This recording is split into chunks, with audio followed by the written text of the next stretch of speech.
بسم الله الرحمن الرحيم. عن أبي سعيد رضي الله تعالى عنه قال: فدعا رسول الله صلى الله عليه وسلم عليه بالبركة ثم قال: خذوا في أوعيتكم. الحدیث رواہ مسلم۔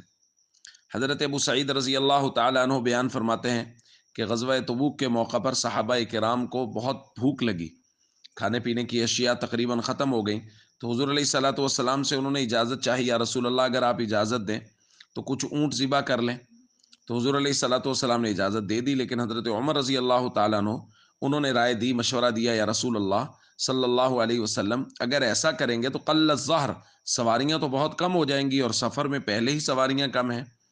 تو حضور علیہ الصلوۃ والسلام نے صحابہ کرام سے کہا کہ آپ ایسا کریں کہ آپ جمع کریں، جو کچھ کسی کے پاس تھوڑا بہت کھانے پینے کی چیزیں ہیں وہ جمع کر لیں۔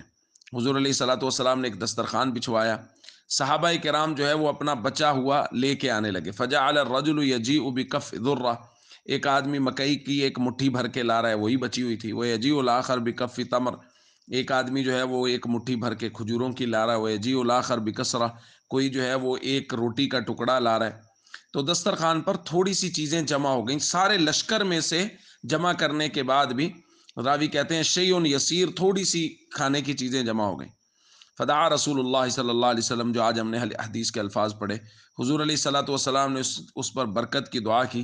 پھر حضور نے فرمایا ٹھیک ہے، اب ان کو اپنے جو تھیلے یا تمہارے جو برتن ہیں ان میں بھرنا شروع کرو۔ تو اللہ کے نبی صلی اللہ علیہ وسلم کی دعا کی برکت سے اس کے اندر اس قدر برکت ہو گئی، اور وہ اس قدر ہو گیا کہ صحابہ کرام نے اپنے لشکر کے سارے برتن وہ جمع کر لیے، اور جمع کر کے ان کو بھرا، تو وہ سارے کے سارے بھر گئے، اس کے باوجود بھی بچ گیا۔ پھر صحابہ کرام دسترخوان پہ بیٹھے، فَأَكَلُوا حَتَّى شَبِعُوا، دسترخوان پر جو بچا ہوا تھا اس سے صحابہ نے کھایا، وہ سارے صحابہ سیر ہو گئے، پھر بھی بچ گئے۔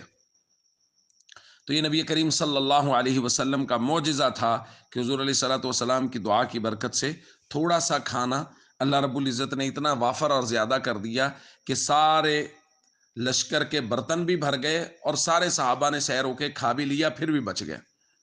یہاں سے ہمیں جو بات سمجھ میں آتی ہے، جو درس ملتا ہے، وہ یہ ہے کہ اللہ کے نبی صلی اللہ علیہ وسلم نے اسباب ضرور اختیار کروایا، یعنی پہلے سارا دسترخوان پہ جمع کیا۔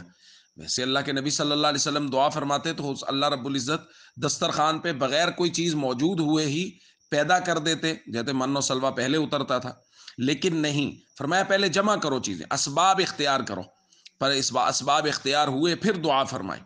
تو اس کا مطلب ہے اسباب بھی اختیار کرنے چاہیے اور توکل بھی کرنا چاہیے، یہ دونوں چیزیں ایک ساتھ ساتھ چلنی چاہیے۔ پہلے سبب اختیار کیا جائے، جتنا سبب اختیار کر سکتے ہیں، پھر اس کے بعد اللہ رب العزت پر بھروسہ اور توکل کیا جائے۔